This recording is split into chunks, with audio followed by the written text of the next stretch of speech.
De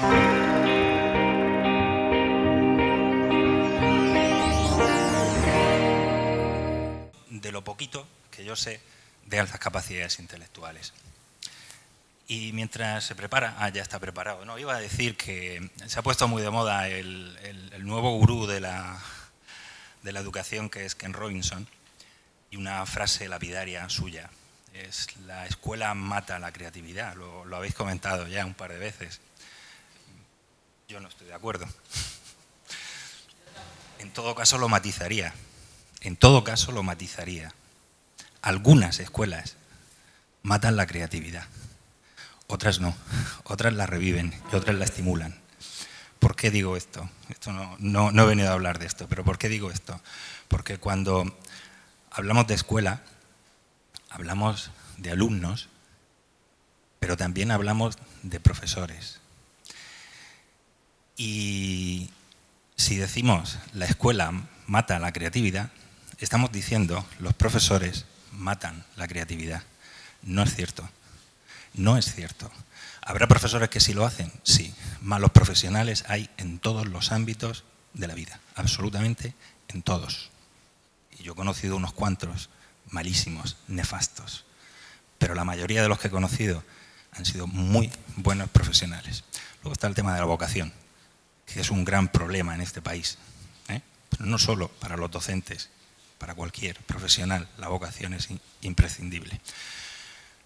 Como os decía, yo no he venido a hablar de esto, simplemente pues un modo de introducir el tema. He venido a hablaros de altas capacidades intelectuales. El título es Altas capacidades intelectuales, innovación educativa y fracaso escolar. Innovación educativa es un concepto muy amplio, quizá demasiado amplio.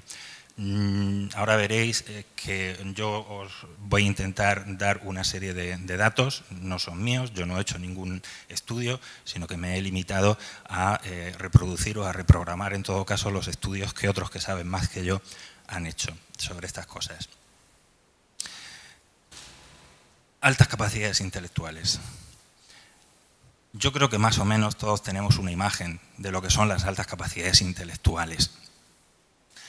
Los niños que son a veces muy creativos, niños que son muy inteligentes, niños que tienen un talento musical, niños que tal.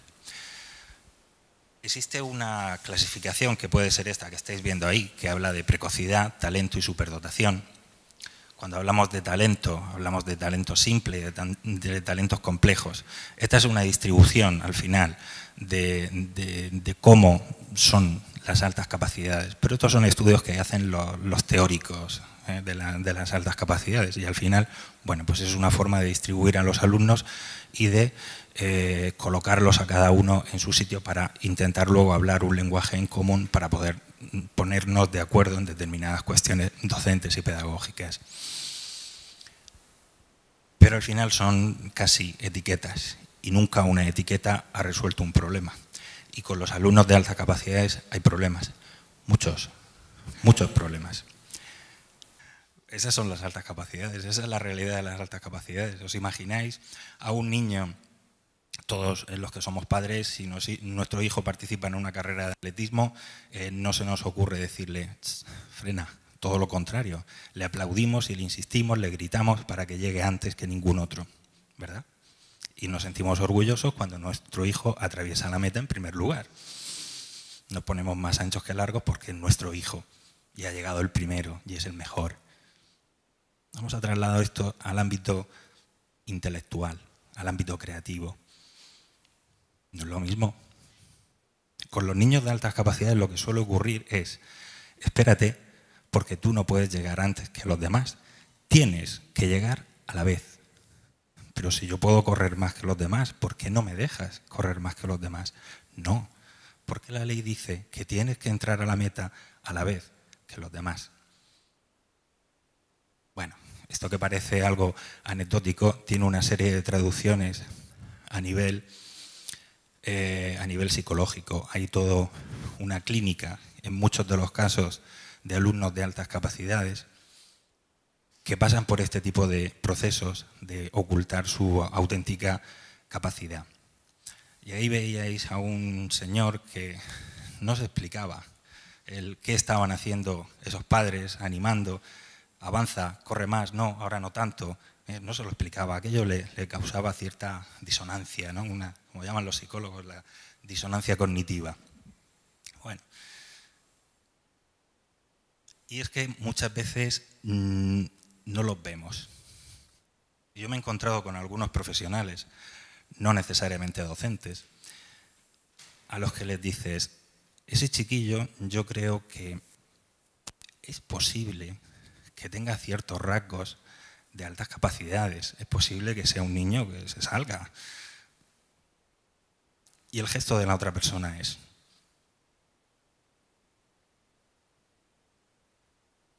no lo veo, no lo veo. Vale, ese es el gesto, no lo veo, pero ¿qué tienes que ver? ¿Qué tienes que ver? Hay un secreto que yo voy a desvelar en este momento, es un secreto tremendo. Cuando alguien está esperando ver a un niño de altas capacidades, lo que está esperando ver es esto. ¿Eso es un niño de altas capacidades? Pues no, son niños normales y corrientes, no se distinguen de los demás niños en absoluto. Sus capacidades son unas capacidades intelectuales, son internas, ¿vale? Y yo decía antes que hay una realidad importante con los niños de altas capacidades intelectuales, porque los diferencia de los demás niños. Se ha hablado también antes de fracaso escolar. Y en términos de innovación educativa, sobre todo en el tema de las tecnologías y en el tema de la legislación, siempre se ha procurado que esa innovación sea en el sentido de procurar que los niveles de fracaso escolar disminuyan. Siempre ha habido intentos para hacer que los índices de fracaso escolar disminuyan. Mirad, eso es una tabla, la fuente es del Ministerio de Educación, Cultura y Deporte, y en esa tabla podéis ver que actualmente la práctica totalidad de los centros públicos o privados tiene banda ancha de conexión a Internet.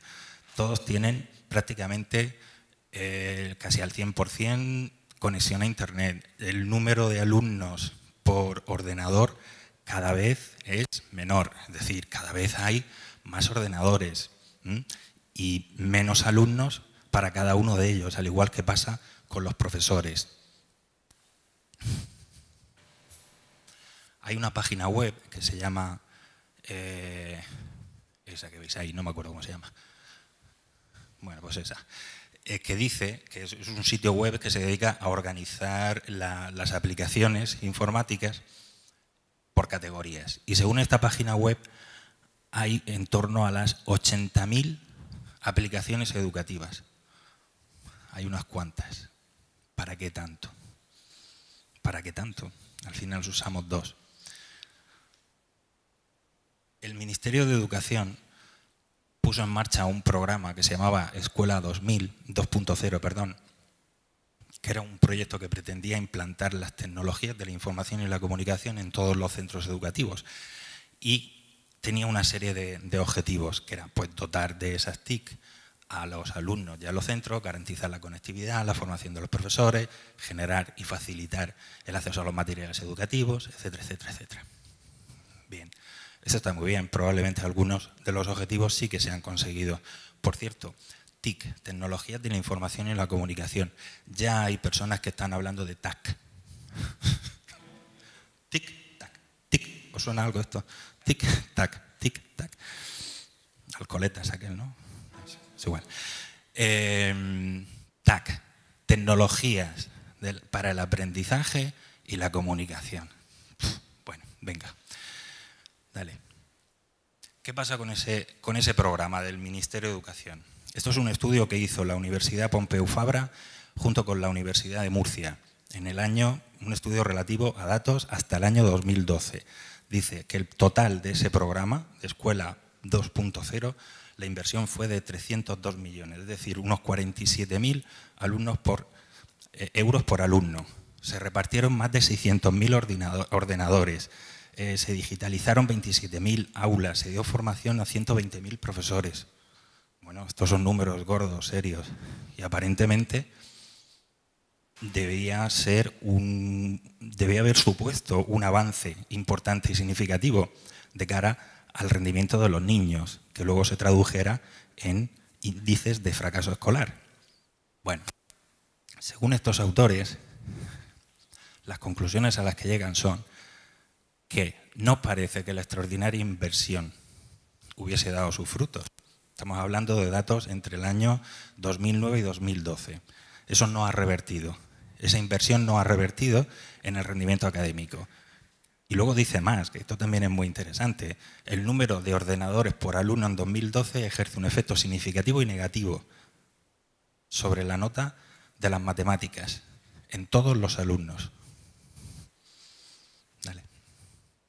Hay otro informe de la OCDE que dice que el 4,6% de los estudiantes españoles no fueron capaces siquiera de navegar para hallar la información necesaria. Tremendo.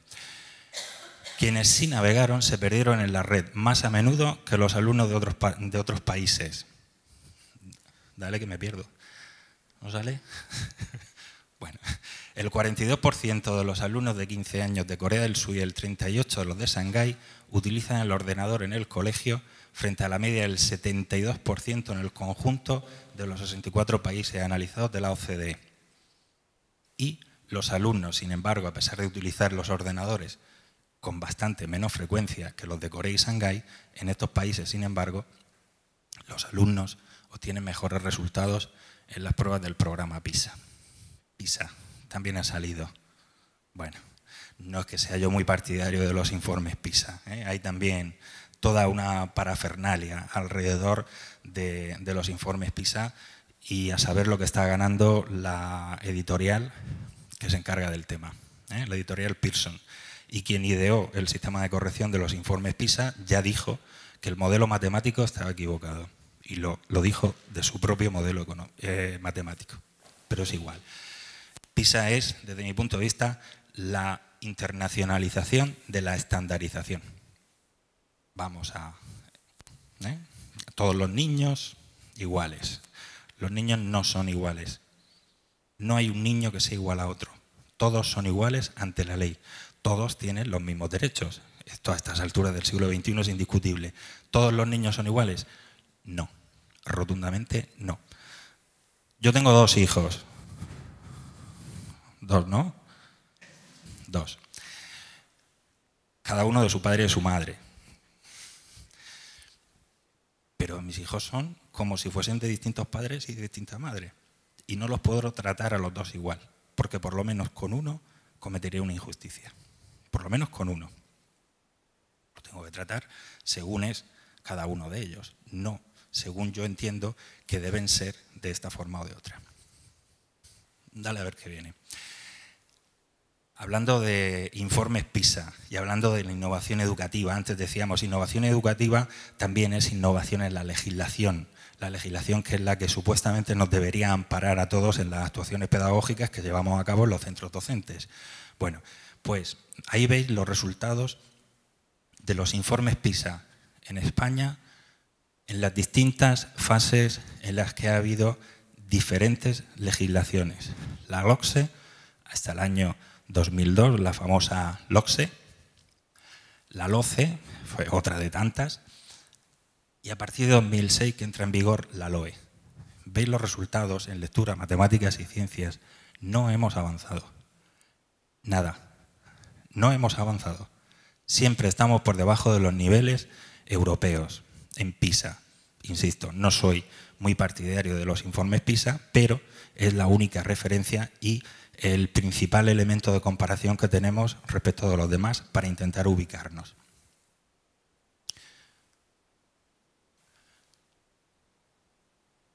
Tampoco ha mejorado la cosa. Hace poco recordáis que España ganó el campeonato europeo de baloncesto, ¿verdad? Partidazo. Pues somos campeones de Europa en fracaso escolar. Somos campeones de Europa en fracaso escolar. Antes, hace unos años, Malta y Portugal estaban por detrás de nosotros. Bueno, con todo mi respeto hacia Malta y Portugal, pues incluso Malta e incluso Portugal nos han adelantado. Ellos han sido capaces de mejorar sus resultados en términos de fracaso escolar, mientras nosotros lo hemos mantenido en la última década, aproximadamente. El índice de fracaso escolar en España está en torno al 24%, casi un cuarto de la población escolar, de los niños españoles, fracasa. Tanta innovación. Bueno, ahí veis otra gráfica sobre la evolución. Pasa. Tanta innovación educativa, tanta APP, tanta tecnología, tanto ordenador, tanta ley, cansados de ley, sobre todo los docentes. No habéis terminado de aprenderos una y ya os la están cambiando. Y no os da tiempo. Y además os genera incertidumbre. A mí por lo menos me la genera. En el sentido de, ya sabemos que si cambiamos de color, cambiaremos de ley. Ya han dicho que si llegan al poder, los que sean, me da exactamente igual, la van a tumbar. Y esa ha sido literalmente su expresión, la vamos a tumbar. Pero que en este país la educación siempre ha sido un arma de color político. Bueno, pues llevamos una década en la que los índices de fracaso escolar, a pesar de todo, no disminuyen. Y ahí veis una encuesta que hizo la Fundación La Caixa, creo recordar, no me acuerdo, por ahí lo pone, en la que podéis ver, se pidieron opinión a cientos de directores de centros docentes. La opinión en el sentido de cuál es la atribución que vosotros como directores de los centros hacéis respecto del fracaso escolar. Ahora cuando vuelva la señal veréis que en ningún caso hacen referencia a conexión a Internet. No lo sé. A la pregunta que le hicieron a ellos, sí. ¿Cuáles eran los motivos que como directores pensaban que eran la causa de fracaso escolar? Y en esa encuesta, los resultados están ahí, en esa encuesta no aparece en ningún momento la necesidad de más ordenadores en el aula, la necesidad de crear más tecnología educativa. ¿Ibas a decir algo? Espera, un momento, es que estaba él antes.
absolutamente desfasado.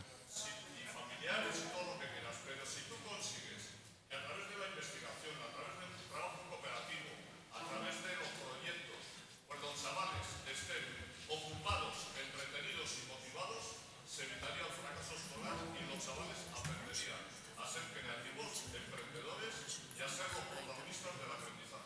Su propio aprendizaje. Está claro. El fracaso escolar no es fácil de, ¿cómo se dice esto?, de delimitar. No es fácil. Hay, es multicasu, que tiene muchas causas, en definitiva, ¿no? Sí, es multicausal.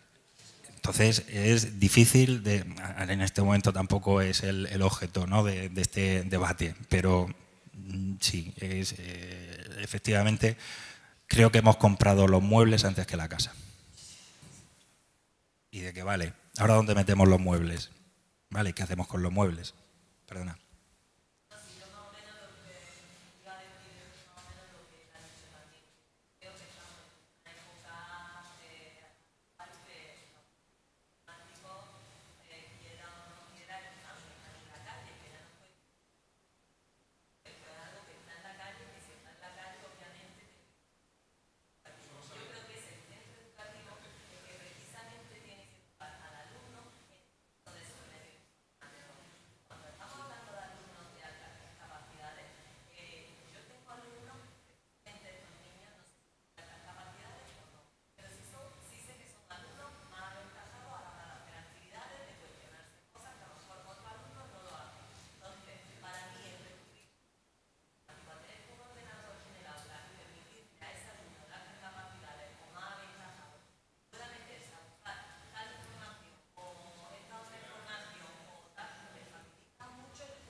Claro.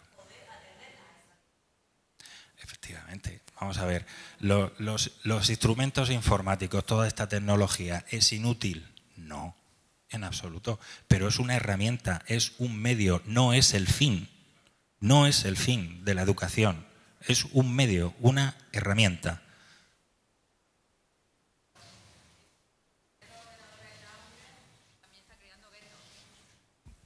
Tener ordenadores en las aulas también está creando guetos porque está separando a niños de la escuela 2.0 de otros grupos de primero, segundo de la ESO, tercero, que no tienen el ordenador. Entonces ahí estamos propiciando el fracaso escolar más todavía. Y yo decir que el fracaso escolar es la consecuencia, que la causa es el fracaso del sistema educativo. Siempre es fácil echarle la culpa a los demás y no nos miramos el ombligo. Y que también que yo creo que el entorno que tenemos para aprender no es propicio al aprendizaje. Nosotros somos seres de, bueno, esto es artificial, deberíamos estar en el medio natural aprendiendo y no que un niño no sepa de dónde viene la leche o el pollo y bueno, lo tiene que incluso se hace mayor ni siquiera se molesta en saber de dónde viene, que quizás la calle sea el mejor medio de aprendizaje, como aprendieron nuestros antepasados y sin ir más lejos nuestros padres y abuelos que vienen a cuento del emprendimiento. Ellos no tenían estudios y se emprendieron en un matrimonio, en un trabajo que no sabían ni leer ni escribir, por lo menos los que yo conozco, o otros sí que estudiaron, y sin embargo aquí estamos nosotros gracias a ellos, sin estudios y sin más conocimiento que su ADN. Está claro. Hay una... ¿Conocéis a Macaco? Cantante. El de Moving, all the people moving. Ese es Macaco.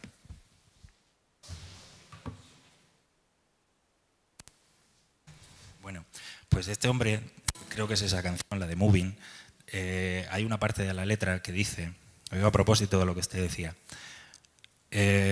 volver al origen no es retroceder, sino que quizás sea andar hacia el saber. Eso lo dice Macaco, no lo digo yo, él sabe más que yo, de educación, por lo menos de sus canciones. ¿Perdón? Volver al origen no es retroceder, sino que quizás sea volver hacia el saber. En el origen no había ordenadores. Sí. Que sí. que sí, que sí.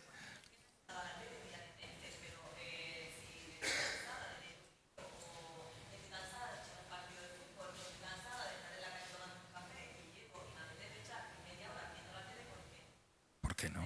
Claro.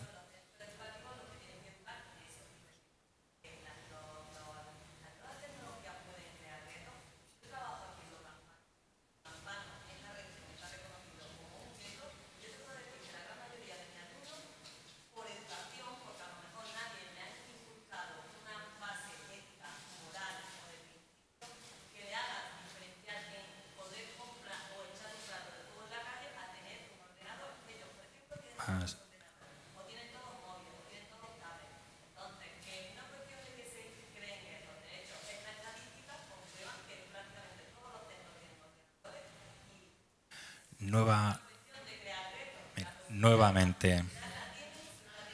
Nuevamente, la tecnología, los ordenadores son un instrumento, no un fin.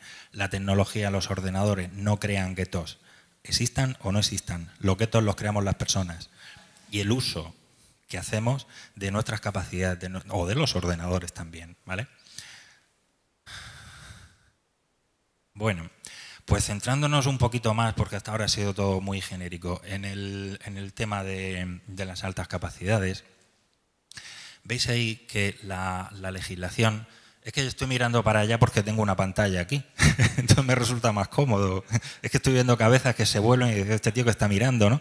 Pues estoy mirando una pantalla y la información la tengo ahí. Bien, perfecto.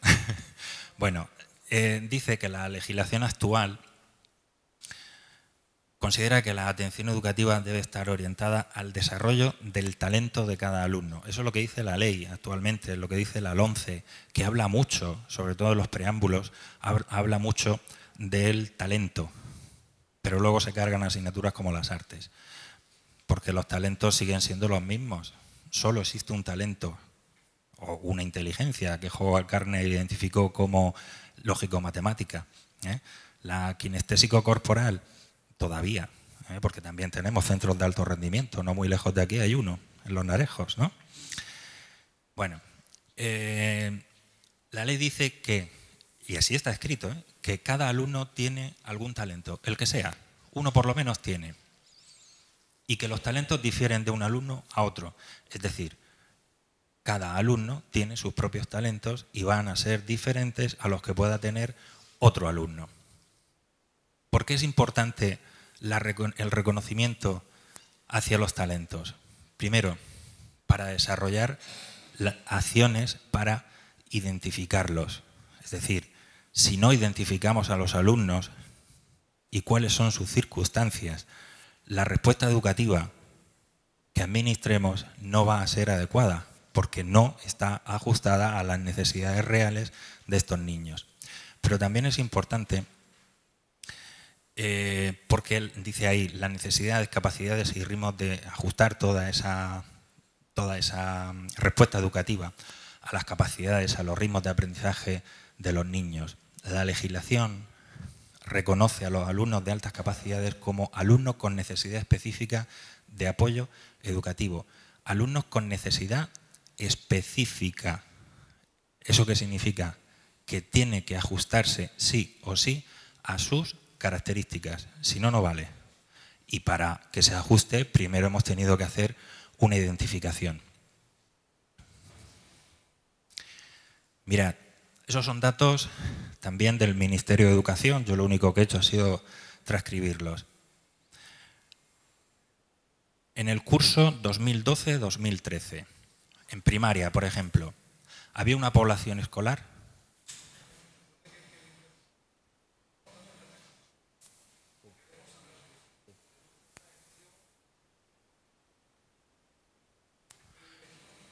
No, es que en la...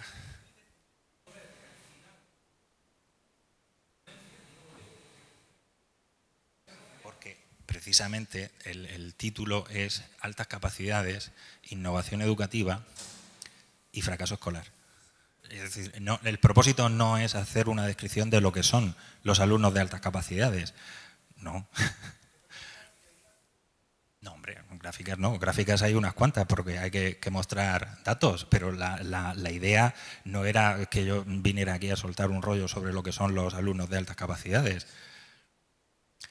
No, el título es Altas capacidades, innovación educativa y fracaso escolar.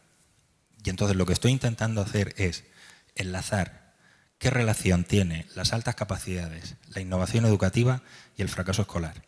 Y estoy diciendo que los alumnos de altas capacidades no son ajenos a la realidad que es la misma que los demás alumnos. Si los demás alumnos fracasan en casi un 24%, los alumnos de altas capacidades, no lo digo yo, está ahí escrito, lo dice el Ministerio en un informe que publicó en el año 2000, los alumnos fracasan en alrededor de un 70%. Los demás un 25%, los de altas capacidades un 70%. La idea es enlazar esos tres conceptos y darnos cuenta de que la innovación educativa no está centrada. No está centrada. Innovación educativa, sea a nivel de tecnologías de la información o la comunicación o de tecnologías del aprendizaje y la comunicación, llámalo TIC, llámalo TAC, llámalo TOC, no están ajustadas, no están centradas. Y los índices de fracaso escolar, a pesar de todas esas innovaciones que se han estado dando durante todos estos años, no han hecho mejorar los índices de fracaso escolar. Ese es el título de la comunicación y lo que estoy intentando es enlazar esos tres conceptos.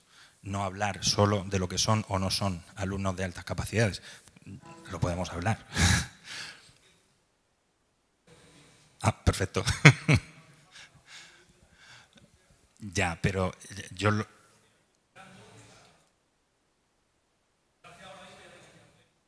Pero es que yo le da la conclusión antes de tiempo. La conclusión era esa, ¿vale? Bueno, pues ahí veis que por qué la importancia de la identificación previa de los alumnos. En primaria, en ese curso 2012-13, había una población de casi 3 millones de alumnos. Si tomamos una estimación de un 3%, hay distintos estudios, unos hablan que el 2% de la población estudiantil es de altas capacidades, otros hablan del 3, otros del 5, otros del 15%. Bueno, esto es muy relativo. Si tomamos una estimación del 3%, resulta que de esos casi 3 millones de alumnos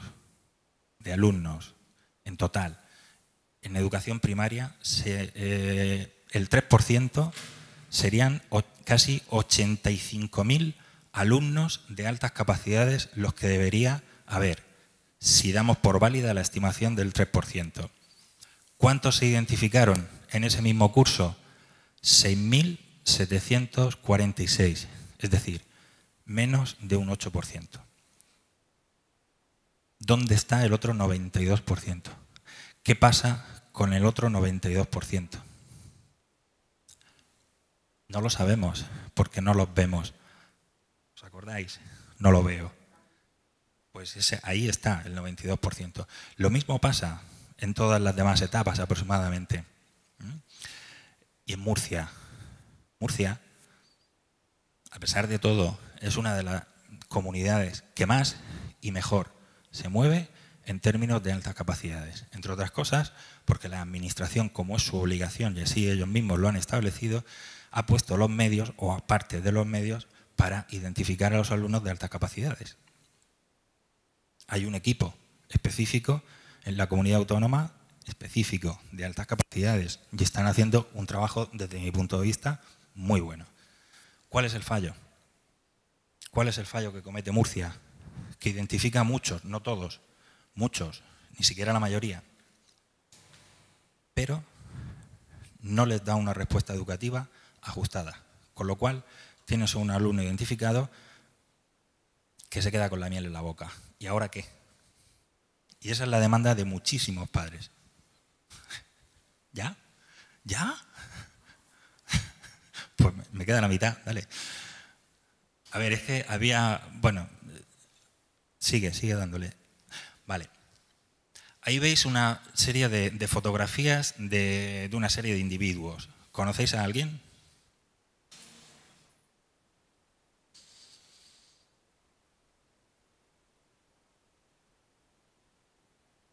No los conocéis. Yo hasta que busque sus fotos tampoco. A lo mejor su madre a la hora de comer también los conoce. Tienen algo en común, todos ellos, aparte de que son muy feos. ¿Cómo? Probablemente. Dale.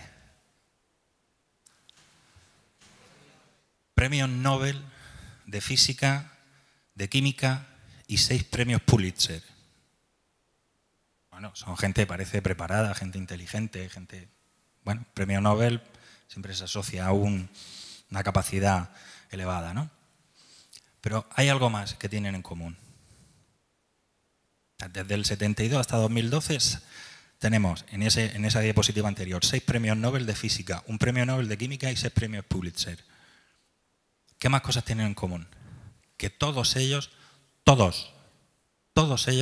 salieron de un mismo colegio. Todos estudiaron en un mismo colegio, el Bronx High School of Science. El Bronx. ¿Os suena? Las películas de Clint Eastwood, Charles Bronson de los años 70, 80, ¿no? Pues hay un colegio allí que se llama así y del que salieron todos esos premios Nobel y todos esos premios Pulitzer. Pero además, 6 ganadores de la Medalla Nacional de Ciencias de Estados Unidos, 29 miembros de la Academia Nacional de Ciencias, 2 ganadores de los premios Turing. ¿Y qué hace ese colegio? Pues mirar, es una escuela pública y gratuita. El 75% de los alumnos pertenece a minorías étnicas, para que luego me vengan hablando de integración. No existen clases magistrales, ya tenemos algún carácter diferenciador importante. Siguen haciendo uso del libro de texto. Vaya. Siguen haciendo uso del libro de texto.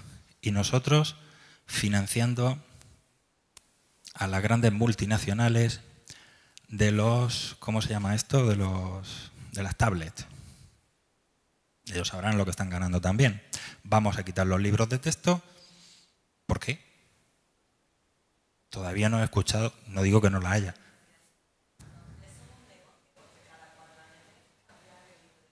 Sí, pero no vamos, mejor no entramos ahí. No. Vamos por otra vía. Vamos por otra vía. La idea no es vamos a sustituir un instrumento por otro. El libro de texto es útil. Vamos a usarlo. ¿Por qué lo vamos a eliminar? ¿Quién ha dicho que un libro de texto sea inútil? ¿Quién ha dicho que no se puede educar y enseñar a través de un libro de texto? Yo no conozco ninguna justificación psicopedagógica y he buscado. No la conozco, a lo mejor la hay. No, pero no hablamos de eso. La motivación. La motivación es un factor muy importante en este colegio y los mentores. Y hay una frase muy importante que dice que hace tiempo que se dieron cuenta de la importancia de que los jóvenes talentosos interactuaran en un ambiente educativo intelectualmente desafiante. Retos. No hay retos. No suele haber retos en los colegios. A los niños lo que les motiva son los retos. Algo que ya conocen, ya lo conocen. El niño que ha aprendido a multiplicar, ya sabe multiplicar. Necesita otra cosa, necesita subir un escalón. Pero ahí tropezamos con otras diplomacias. A ver qué viene ahora.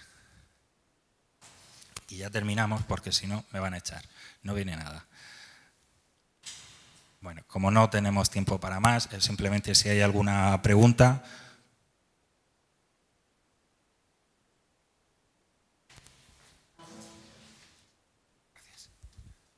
Hola, una acotación. TAC es Tecnología de Aprendizaje y Conocimiento. Vale. Y otra cosa, hablando de nuevas tecnologías, no sé si conocéis alguno las nuevas metodologías de enseñanza. El tema de la Flipped Classroom, por ejemplo.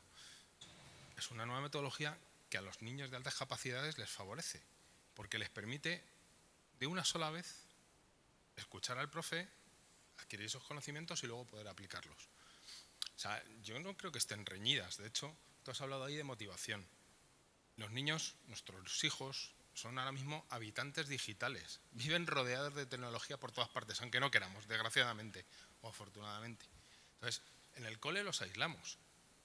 Les das un poquito de tecnología y yo creo que les damos un poco de motivación. Yo estoy contigo absolutamente que es una herramienta, no es un fin. Pero tampoco es... Tú has puesto la tecnología como una de las causas del fracaso. Yo creo que no es una causa del fracaso. Yo creo que ahora mismo la tecnología, yo vuelvo a lo mismo, desgraciadamente, afortunadamente estamos rodeados de ella a todas partes. Estamos todos mosqueados todo el rato porque se está yendo la señal del proyector. Entonces estamos diciendo, joder, y no va a venir nadie a arreglarlo. La tecnología está ahí. Y la estamos usando simplemente para que se me oiga un poco mejor por el micrófono.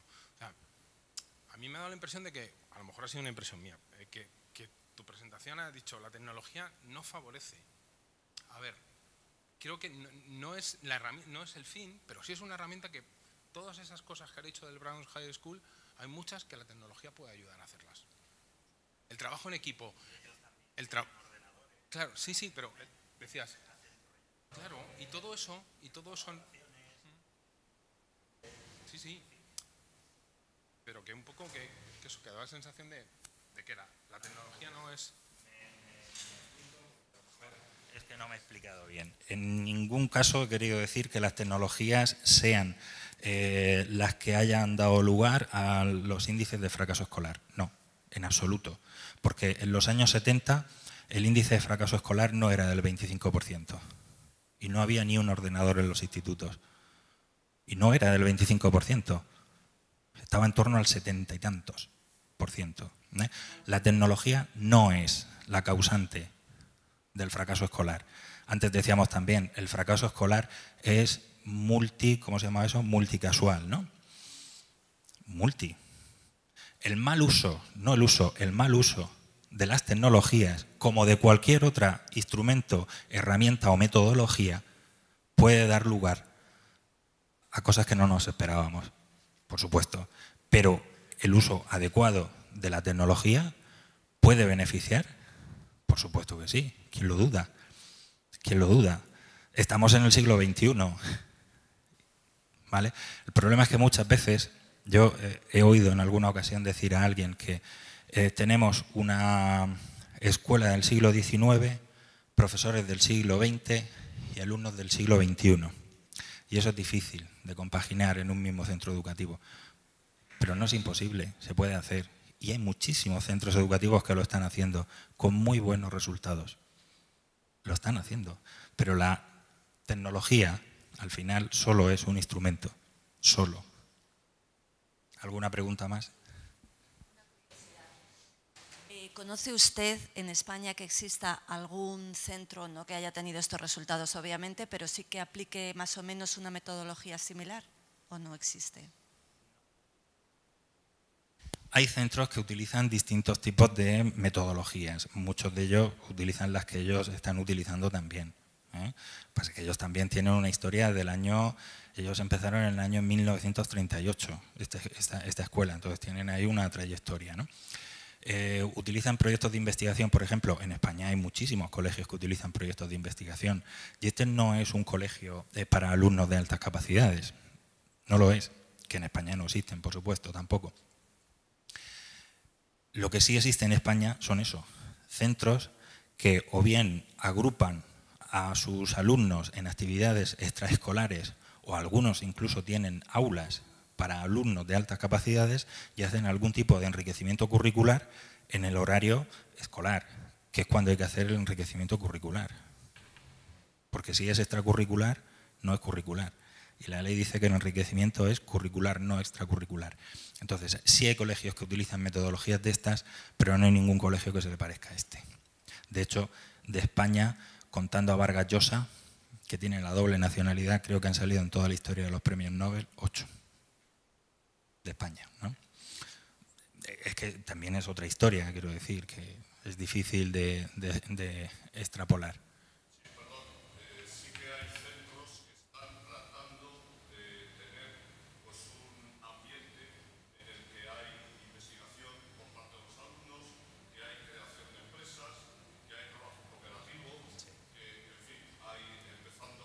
A veces aparecen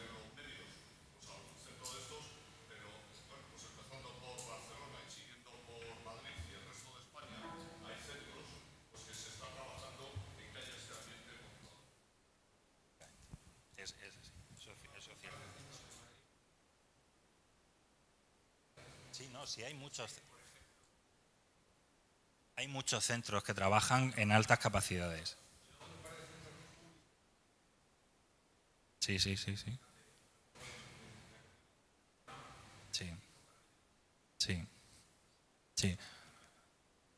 Sí, es extraescolar, sí. Sí. No, pero aquí en Murcia también existen talleres extraescolares para alumnos de altas capacidades. Sí. Sí, hay colegios que trabajan con los alumnos de alta capacidad y con determinada metodología. Eso es cierto, esa es la realidad. No hay colegios en España específicos para alumnos de altas capacidades. En España, por ejemplo, tampoco hacen lo que sí hacen en este colegio y en muchísimos otros de Estados Unidos, que es el Advanced Placement que es como acelerar a los niños hacia contenidos de la universidad y luego la universidad les reconoce esa formación que ellos han hecho, etcétera. ¿Alguna pregunta más? ¿No? Pues muchísimas gracias.